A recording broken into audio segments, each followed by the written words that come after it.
오늘과 내일은 시편 118편 말씀을 함께 나누려고 하는데요. 이 시편 118편 말씀은 시 150편 중에서 많은 이들이 가장 좋아하는 시편 시 중에 하나이죠. 이 시는 그 시작과 끝을 동일하게 하고 있는 것을 알 수 있습니다.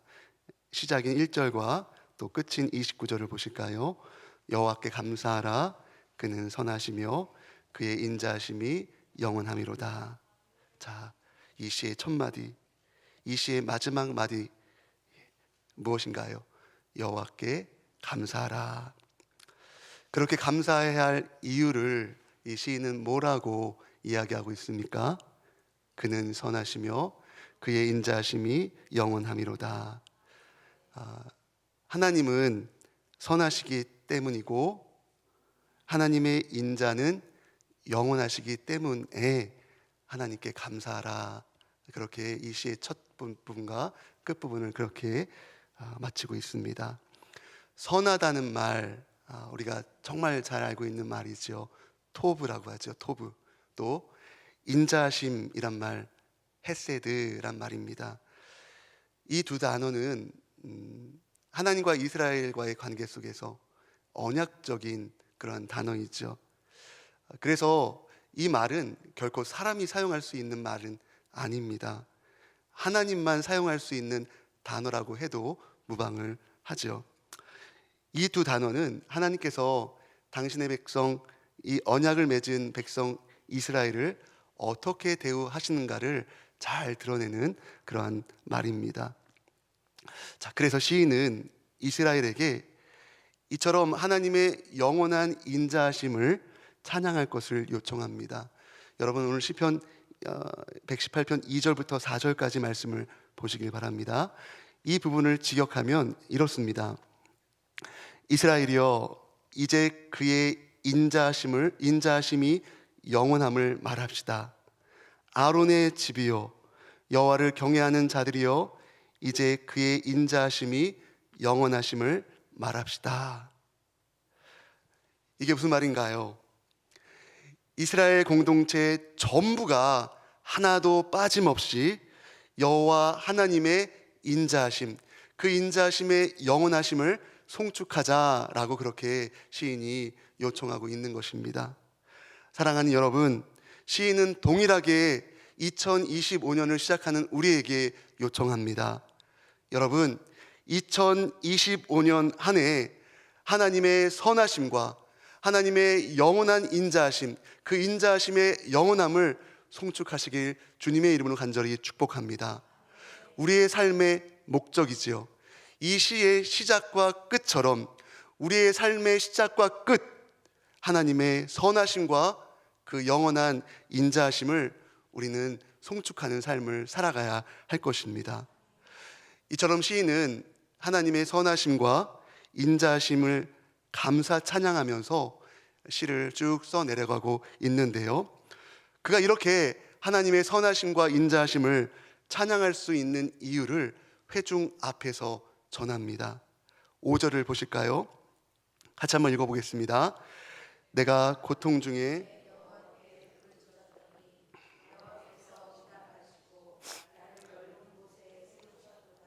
시인이 고통 가운데 있습니다. 그 고통 가운데서 하나님께, 여호와 하나님께 간절히 부르짖습니다. 그때 그가 그렇게 하나님께 부르짖었을 때 하나님께서 그의 기도에 응답하시고 그를 넓은 곳에 세우셨다, 그렇게 고백하고 있습니다. 아마도 이 시인이 처한 상황은 꼼짝도 못할 정도의 위협적인 순간이었던 것 같습니다. 적에게 포위된 상황이었을 수도 있겠죠. 특별히 여기서 고통이란 말은 해협이란 의미를 가지고 있는데, 시인이 어떤 특정한 아주 좁은 해협에서 크고 넓은 데로 하나님께서 인도하셨던 사건을 회고하는 것일 수도 있습니다. 시인은 자신이 마주한 고통의 순간이 정확히 어떤 의미인지를 우리가 단정할 수는 없습니다. 그러나 우리가 알 수 있는 것은 그는 어떤 사면초가의 어려움의 순간에서 하나님이 자신을 구원하시고 인도하신 은혜를 지금 고백하고 있는 것입니다. 자, 그래서일까요? 이 시인은 정말로 위대하고 엄청난 고백을 이어갑니다. 우리 6절과 7절 말씀, 이 고백이 저와 여러분의 고백이 되기를 바랍니다. 같이 한번 읽어보겠습니다. 여호와는 내 편이시라. 내가 두려워하지 아니하리니 사람이 내게 어찌할까. 여호와께서 내 편이 되사 나를 돕는 자들 중에 계시니 그러므로 나를 미워하는 자들에게 보응하시는 것을 내가 보리로다. 아멘. 여러분 말씀 보십시오. 여호와 하나님이 누구 편이라고요? 내 편이라고 하십니다. 내 편, 내 편, 내게, 내가, 나를 계속 반복하고 있습니다. 이 말은 하나님과 이 시인의 개인적인 관계를 이야기하고 있는 것이고요. 아울러 하나님이 시인에게 행하신, 시인 개인에게 행하신 그 일을 강조하는 말이기도 합니다. 이처럼 시인은 하나님께서 자신의 부르짖음을 들으시고 자신을 넓은 곳에 세우셨다고 고백을 하는데요. 이런 경험을 한 시인은 앞으로도 하나님께서 자신의 삶을 인도하실 것을 확신을 합니다. 여러분 7절 마지막 부분을 보세요. 나를 미워하는 자들에게 보응하시는 것을 내가 보리로다.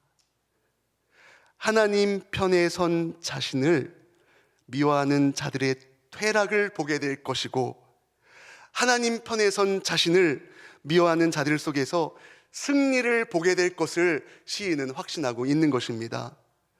자, 이처럼 시인은 선하고 영원토록 인자하신 하나님께 자신의 삶을 의탁하며 자신의 미래를 절망이 아닌 희망의 시간으로 돌려놓는 찬양을 하고 있습니다.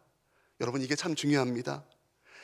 우리의 삶을 하나님께 의탁해서 우리의 미래를 절망이 아닌 희망의 시간으로 돌려놓는 찬양, 그 찬양을 부르시기를 바랍니다. 우리가 2024년을 지나서 2025년 새해를 시작하고 있습니다. 여러분, 지난 한 해 어떠셨습니까? 2024년 경험한 그 어떠함이 우리가 2025년을 맞이하고 있는데 여전히 그 상황이 지속되고 계십니까? 여전히 여러분 삶 가운데 사면 초과의 상황 가운데 있습니까? 숨도 쉴 수 없을 만큼의 고립의 시간, 고립의 순간을 보내고 계십니까? 희망의 빛이 전혀 보이지 않는 영혼의 어두운 밤과 같은 시간을 보내고 계십니까? 현실의 벽 앞에서 앞길이 막막합니까? 마음이 어렵습니까? 사실 이러한 고통 속에서, 이러한 어려움 속에서 버티며 기도한다는 것이 쉽지 않습니다. 단지 그냥 작은 신음만 나올 뿐이지요. 아버지, 아버지, 어찌해야 하나요? 더욱이 우리가 그렇게 신음으로 내뱉는 그 소리에는 하나님께 드리는 기도보다 하나님을 향한 원망에 찬 음성이, 그 목소리, 그 음성이 가득할 때가 더 많은 것은 우리가 부인할 수 없습니다. 하나님, 제가 지금까지 어떻게 살아왔는데요? 하나님, 제가 지금까지 하나님 앞에서 어떻게 몸부림치며 살아왔는데요? 제 삶의 결과가 고작 이것인가요? 왜 저를 이토록 힘든 광야길을 걸어가게 하시는 건가요? 이제는 이만하면 젖과 꿀이 흐르는 밝은 미래가 제게 와야 함이 마땅하지 않은가요? 그것들, 제가 바라는 그것들은 제 고통만 더하는 희망 고문일 뿐인가요? 하나님, 하나님, 저 좀 도와주세요.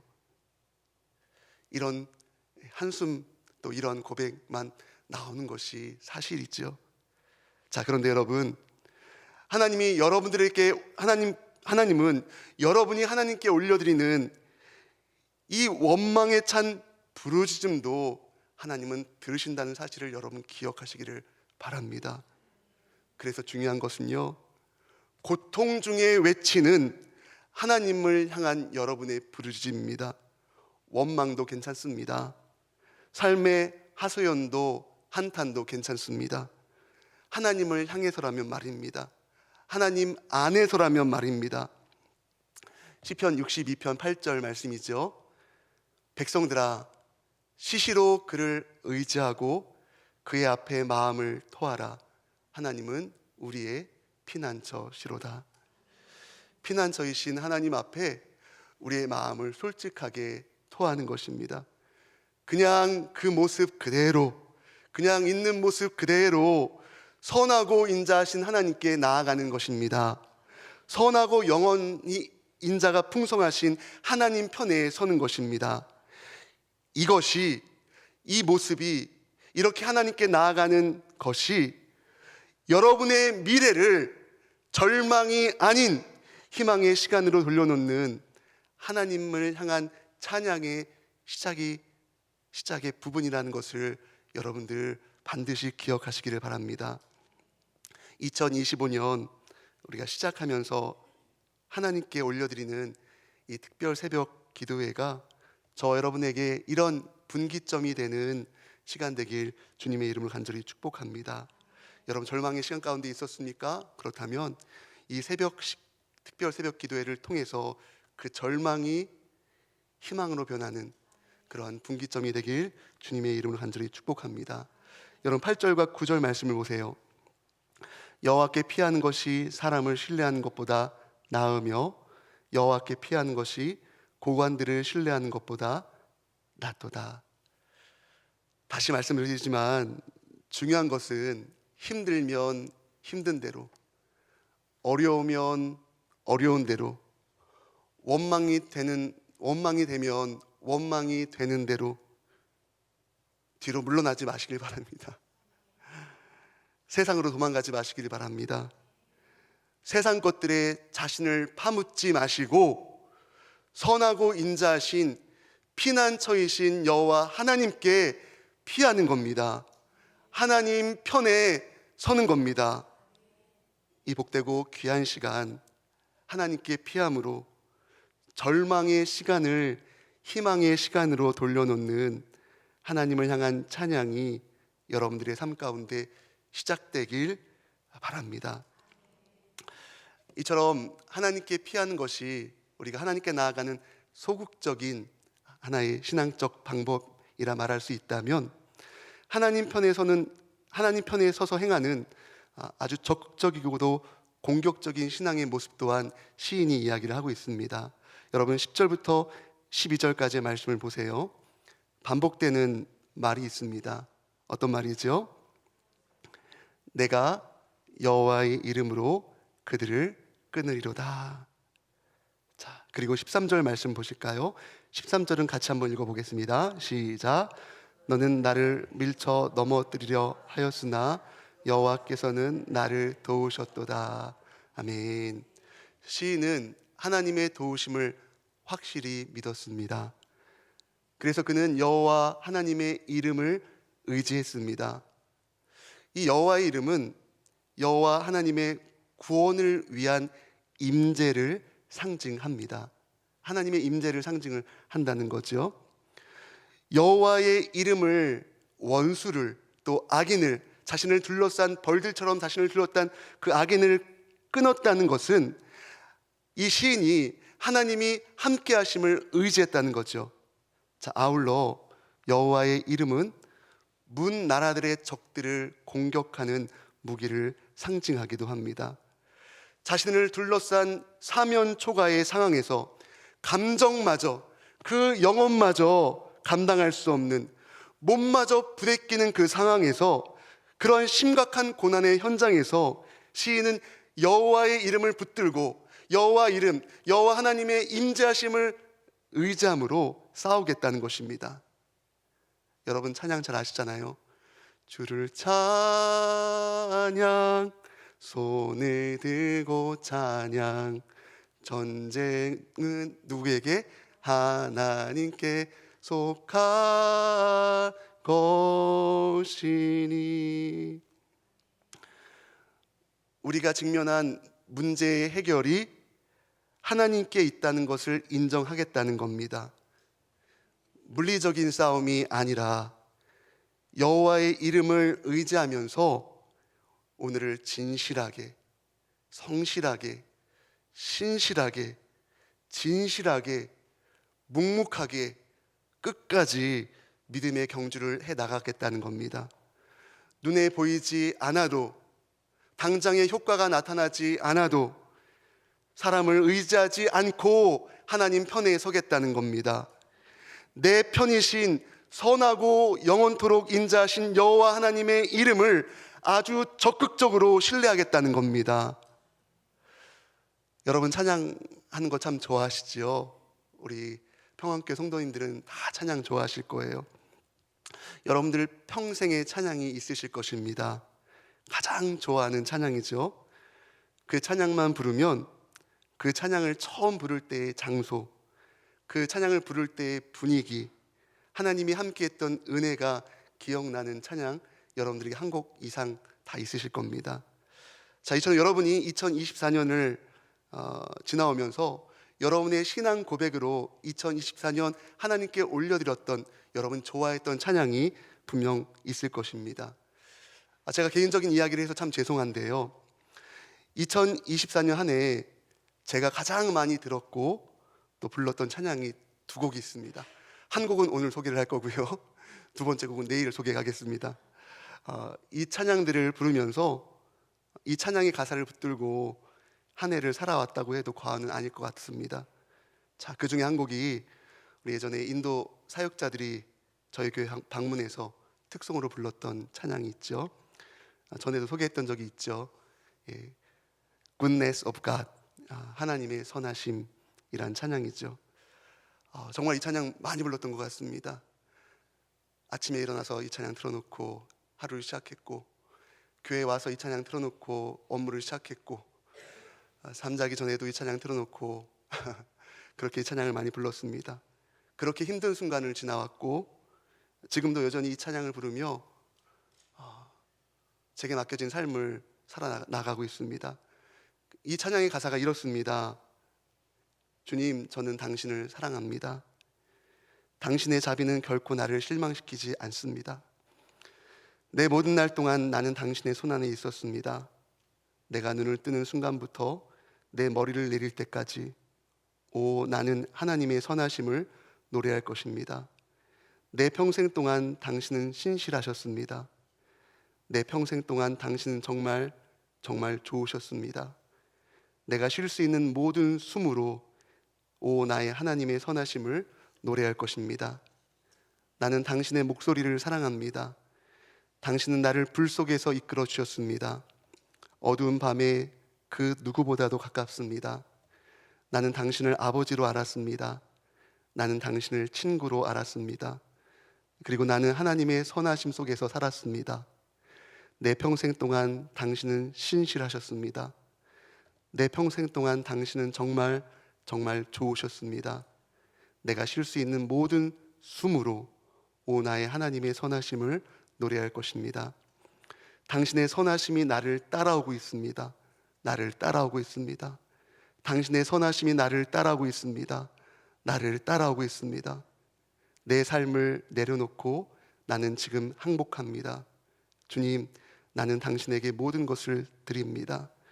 당신의 선하심이 나를 따라오고 있습니다. 사랑하는 여러분, 여러분의 어떠함에 주목하지 마십시오. 우리가 주목해야 할 것은 선하고 인자하신 하나님이십니다.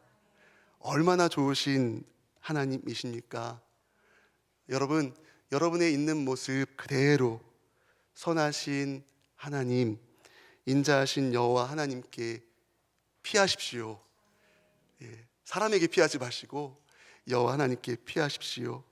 그분께 두 손 두 발 들고 항복하시기를 바랍니다. 여호와의 선하심이 여러분을 지금도 따르고 있다는 사실을 잊지 마시기를 바랍니다. 피난처이신 하나님을 시시로 의지하며 하나님 앞에 여러분이 있는 그대로를 가지고 나아가 있는 그대로를 토로하십시오. 선하신 여호와 하나님, 인자하신 여호와 하나님의 이름을 여러분의 공격 무기 삼으십시오. 지금 여러분을 에워싸고 있는 여러분들 삶 가운데 어려움 어떤 것들이 있습니까? 전쟁에 능하신 여호와 하나님, 만군의 여호와 하나님께 그 전쟁이 속해 있다는 것을 고백하시기를 바랍니다. 그러니 적극적으로 하나님을 신뢰하십시오. 적극적으로 하나님을 신뢰하심으로 하나님의 은혜로 여러분들의 사방을 에워싸 달라고 그렇게 부르짖으며 기도하시기를 바랍니다. 하나님, 북쪽, 남쪽, 동쪽, 서쪽 제 사방에 하나님의 선하심으로, 하나님의 인자심으로 나를 둘러싸 주십시오. 그렇게 기도하시기를 바랍니다. 한 해를 마무리하면서 이해할 수 없는 곤란과 공경에 끊이지 않았던 기억들이 여러분 삶 가운데 밀려들었을 거예요. 새해를 시작하면서도 여전히 그러한 일로 인해서 막막한 가운데 계신 분도 분명히 있으실 것입니다. 자, 그렇다면 눈을 드십시오. 어깨를 펴십시오. 눈을 드시고 선하고 그 인자하심이 영원한 하나님께 여러분들의 시선을 맞추십시오. 그 하나님만을 바라보십시오. 하나님 편에 서십시오. 하나님이 여러분들의 편이 되어 주실 것입니다. 자, 마지막으로 우리 1절 말씀 읽고 말씀을 마치겠습니다. 우리의 중심을 담은 고백이 되기를 바랍니다. 같이 읽습니다. 여호와께 감사하라. 그는 선하시며 그 인자심이 영원함이로다. 아멘. 기도하겠습니다.